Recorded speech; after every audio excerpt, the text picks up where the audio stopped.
नमस्कार, NTV India news में आपका स्वागत है। मैं हूं साक्षी। पेश है आज की प्रमुख हलचल। 10 सितंबर को सीधी शहर के पूजा पार्क में बिंदी क्षेत्र की जन आशीर्वाद यात्रा के सीधी जिले की यात्रा का शुभारंभ हुआ। सीधी शहर के पूजा पार्क में पहुंची जन आशीर्वाद यात्रा का वहां पर मौजूद 2 से 3 सैकड़ा लोगों ने स्वागत किया, जिसमें आम जनता कम पार्टी के कार्यकर्ता और समूह की महिलाएं शामिल थी।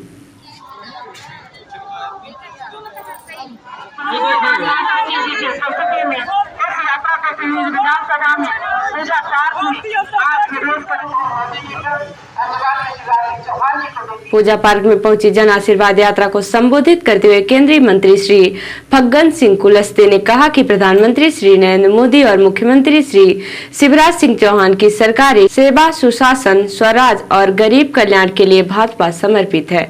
केंद्र और राज्य सरकारों की दर्जनों योजनाएं लोगों का जीवन स्तर उठा रही हैं। गरीब कल्याण और अंत्योदय के साथ साथ भाजपा की सरकारें भारत को विश्व गुरु बनाने के लिए संकल्पित हैं, लेकिन इस संकल्प को पूरा करने के लिए आपका आशीर्वाद जरूरी है। सभा को संबोधित करते हुए सांसद श्रीमती रीति पाठक ने कहा कि भाजपा सरकार के कार्यकाल में सीधी जिले में चारों ओर विकास की गंगा बह रही है। काली काली सड़कें, नल जल योजना के अंतर्गत टोटी वाले नल से शुद्ध पेयजल, 24 घंटे बिजली की आपूर्ति, युवाओं के लिए रोजगार जैसे महत्वपूर्ण विकास कार्य हर तरफ दिखाई दे रहे हैं।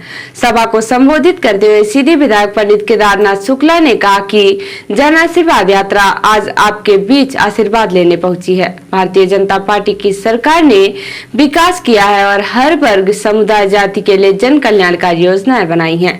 इसी का परिणाम है कि आज हर वर्ग खुशहाल है और सरकार की योजनाओं का लाभ हर व्यक्ति को मिल रहा है। जन आशीर्वाद यात्रा रविवार को सीधी के पूजा पार्क से विशाल जुलूस के साथ काफिले के रूप में कुशवाही कुबरी के लिए रवाना हुई। रथ यात्रा का भाजपा जिला अध्यक्ष देव कुमार सिंह चौहान की अगुवाई में जिले भर में शानदार स्वागत किया गया। 10 सितंबर को जन आशीर्वाद यात्रा के शुभारंभ से पहले केंद्रीय मंत्री श्री फग्गन सिंह कुलस्ते ने सीधी के उच्च विश्राम गृह में पत्रकारों को संबोधित किया।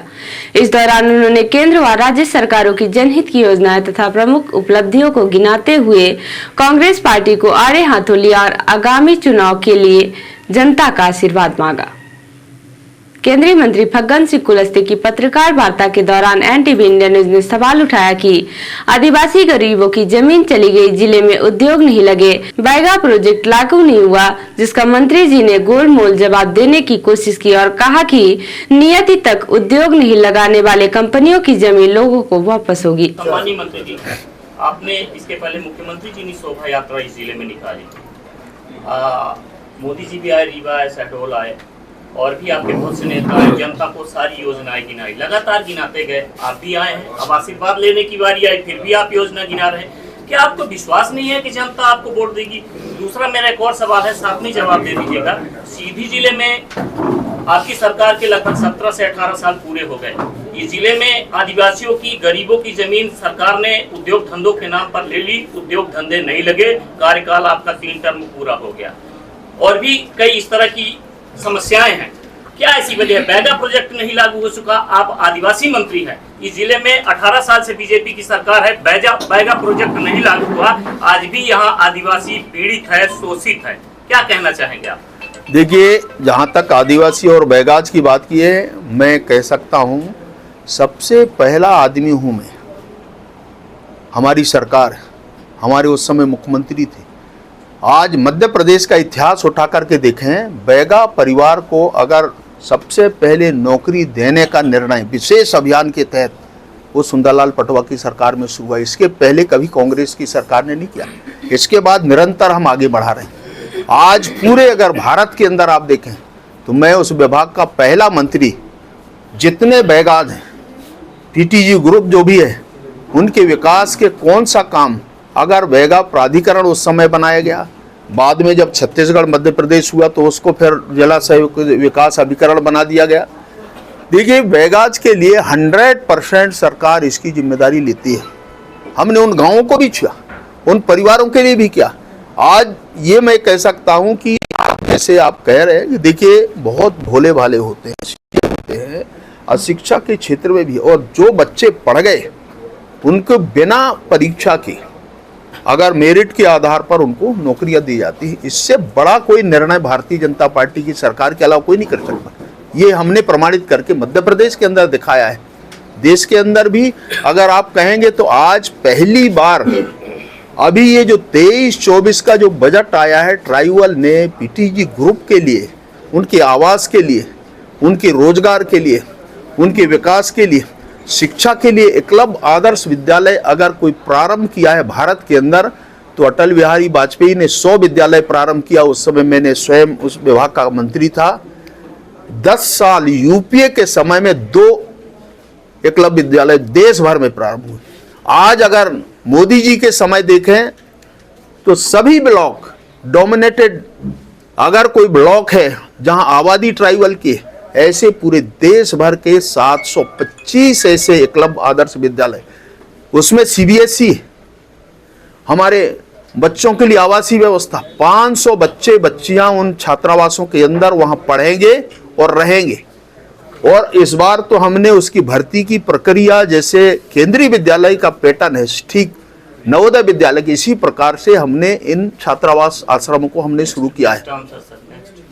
अगला सर और भी मैंने सवाल किया आपने, और कौन सा सवाल? जो जमीन का हमने कहा कि जमीन का देखिए, की जमीन चली गई सर, और देखिए आज है जमीन के बारे में कह सकता हूं कि देखिए हमने लेबर कानून बनाया। ये पहले भारत के अंदर कभी नहीं था, ये पहली बार नरेंद्र मोदी जी ने बनाया है। जहां तक है उनके कंपनसेशन का जो मामला है, जो व्यक्ति प्रभावित है या जो व्यक्तियों के जमीन जाती है किसी उद्योग धंधे के लिए, तो बराबर उसके लिए नौकरी का हम इंतजाम करते हैं या तो उनको कंपनसेशन देते हैं। ये है कि जमीन का अधिग्रहण 20 साल हो गए, कर लिए क्या? फैक्ट्री नहीं चालू हुई, ये एक मुद्दा अलग है। देखिए जब है, देखिए नौकरी भी नहीं मिली। एक नियम और है, मैं आपको कहना चाहता हूं कि शायद ये आप मुझे कंफ्यूज मत करना कि ये जो आपने कहा कि 20 साल हो गए जमीन उनके अधिग्रहण किया, 10 साल से ऊपर हो गए, फैक्ट्री चालू नहीं हुई। कोई काम नहीं हुआ। मैं आज भी कह रहा हूं, अगर फैक्ट्री चालू नहीं हुई और कितने दिन तक नहीं हो पाएगी, एक समय सीमा है, मुझे एग्जैक्ट नहीं है, और उससे वर्षों में अगर नहीं हो पाई तो जमीन संबंधित को वापस भी होती है। ये हमने कई स्थानों के अंदर कराया सर। ये आपका बहुत ही बड़ा बयान है, और इसलिए देखिए नौकरी का जो विषय है, बहुत बड़ा बयान है sir. On the record as a मंत्री आप बोल रहे हैं, तो इस जिले की लाखों जनता का फायदा हो जाएगा। देखिए समय सीमाएं मुझे एग्जैक्ट पता नहीं है, परंतु एक लंबे समय तक अगर इस प्रकार की खाली जगह है किसी, जो भी आज आपको आर्यन नाम की संस्था ने, जो भी संस्था है, अगर उनने नहीं किया होगा, प्रशासन ने दिया होगा उनको, किसी कारण से अगर नहीं हुआ, ये अपने आप अगर समय सीमा में अगर एमओयू हुआ और नहीं पूरा करेगा या प्लान नहीं लगेगा तो विड्रॉ होता है। कब तक? अब ये समय आएगा। एनटीवी इंडिया न्यूज ने दोबारा सवाल उठाया कि मध्य प्रदेश बीजेपी सरकार द्वारा की गई बेहिसाब घोषणाएं चुनाव बाद पूरी नहीं हो पाएंगी। एनटीवी इंडिया न्यूज के इस सवाल पर केंद्रीय मंत्री फग्गन सिंह कुलस्ते झुंझलाए और कहा, कैसे नहीं पूरी होंगी घोषणाएं? मैं कहना चाहूंगा मध्य प्रदेश की सरकार ने ताबड़तोड़ घोषणाएं की है, ताबड़तोड़ घोषणाएं की है। अब ये जन चर्चा है कि जितनी घोषणाएं कर दी गई है वो पूरी नहीं हो पाएगी। सीएम साहब ने आप देखिए, नहीं गलत है ये बात। क्या पूरी हो पाएगी? अरे भैया आप मुझे घोषणा कौन से झूठी घोषणा की है वो बताओ पहले। सारी योजनाएं नहीं ऐसा जनरल बात नहीं, आप पर्टिकुलर स्कीम बताइए ना। नहीं देखिए भैया, आप ऐसा कहने से काम नहीं चलेगा। देखिए हमने जितनी घोषणाएं की, हम उस घोषणाओं का मैं नाम गिना दे सकता हूँ। 10 सितंबर को मुख्यमंत्री श्री शिवराज सिंह चौहान द्वारा मुख्यमंत्री लाडली बहन योजना के ग्वालियर में आयोजित राज्य स्तरीय कार्यक्रम में प्रदेश की 1 करोड़ 31 लाख से अधिक बहनों के खाते में सिंगल क्लिक से मुख्यमंत्री लाडली बहन योजना की चौथी मासिक किस्त 1269 करोड़ रुपए की राशि उनके खाते में अंतरित की गई। मुख्यमंत्री लाडली बहन योजना के अंतर्गत सीधी जिले की 2,14,933 पात्र हितग्राहियों के खाते में प्रति महिला 1,000 रुपए के मान से 20 करोड़ 97 लाख 62 62,200 रुपए अंतरित की गई। सभी ग्राम पंचायतों तथा नगरीय निकायों के प्रत्येक वार्ड में राज्य स्तरीय कार्यक्रम के सजीव प्रसारण दिखाने की व्यवस्था की गई थी। मानस भवन सीधी में आयोजित कार्यक्रम को संबोधित करते हुए विधायक सीधी श्री केदारनाथ शुक्ला ने कहा कि मुख्यमंत्री श्री शिवराज सिंह चौहान द्वारा शुरू की गई मुख्यमंत्री लाडली बहन योजना महिला सशक्तिकरण की दिशा में एक सामाजिक क्रांति है। इस योजना से बहनें आत्मनिर्भर हुई हैं, घर परिवार में उनका मान सम्मान बढ़ा है। कार्यक्रम में पार्षद सोमवती जायसवाल, सुभा देवी कोल, सहायक संचालक महिला एवं बाल विकास प्रवेश मिश्रा, परियोजना अधिकारी महिला एवं बाल विकास डॉक्टर शेष नारायण मिश्रा, अम्बुज सिंह चौहान सहित लाडली बहनों द्वारा सहभागिता की गई। 10 सितंबर को जिला कांग्रेस कमेटी के अध्यक्ष ज्ञान सिंह के मुख्य अतिथि में ब्लॉक कांग्रेस कमेटी बरमबाग द्वारा ग्राम पंचायत कठौली में नुक्कड़ सभा का आयोजन कर आगामी विधानसभा चुनाव हेतु कांग्रेस के द्वारा की गई घोषणाओं से संबंधित वचन पत्र को जन जन तक पहुंचाया गया। आयोजित नुक्कड़ सभा को संबोधित करते हुए जिला कांग्रेस कमेटी के अध्यक्ष ज्ञान सिंह ने कहा कि कांग्रेस सरकार में ही समाज के सभी वर्गों का विकास संभव है। कांग्रेस समाज के अंतिम तबके व्यक्ति के लिए योजनाएं बनती हैं और उसका लाभ उसे मिलता है। कांग्रेस के घोषणा पत्र में सभी वर्गों के लिए योजनाएं घोषित की गई। किसानों के लिए 5 हॉर्स पावर तक बिजली बिलों को माफ करना, पुराने बिजली के बिलों को भी माफ करना, 100 यूनिट तक फ्री बिजली, किसानों का कर्ज माफ करना, महिलाओं के लिए प्रतिमाह 1500, प्रतिमाह 500 में गैस सिलेंडर, युवाओं के लिए प्रतिमाह बेरोजगारी भत्ता, ज्यादा से ज्यादा रोजगार के अवसर पैदा करना, कर्मचारियों के लिए पुरानी पेंशन स्कीम को लागू करना सहित अनेकों जनहित की घोषणाएं हैं, जिन्हें कांग्रेस की सरकार बनते ही पहली कैबिनेट से लागू कर दिया जाएगा।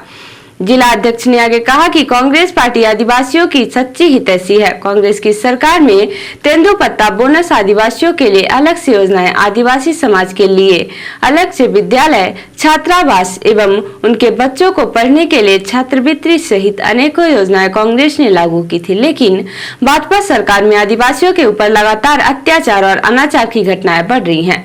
आदिवासियों पर अत्याचार के मामले में मध्य प्रदेश पहले स्थान पर है, लेकिन अब जन विरोधी और भ्रष्ट भाजपा सरकार को उखाड़ फेंकने का समय आ गया है। आने वाले चुनावों में आप सब एकजुट होकर कांग्रेस पार्टी का साथ दीजिए और भ्रष्ट भाजपा शिवराज सरकार को प्रदेश की सत्ता से उखाड़ फेंकिए। नुक्कड़ सभा में भारी संख्या में ग्रामवासी मौजूद रहे। रिपोर्टर मीरा तेला ने बताया कि नैनीताल में भारत रत्न पंडित गोविंद बल्लभ पंत की 136वीं जयंती मनाई गई। रविवार को राज्य अतिथि गृह में मुख्य अतिथि पूर्व सांसद इला पंत व पूर्व विधायक संजीव आर्य ने पंडित गोविंद बल्लभ पंत की प्रतिमा माल्यार्पण कर कार्यक्रम का शुभारंभ किया, जिसमें स्कूल के बच्चों ने रंगारंग प्रस्तुति दी।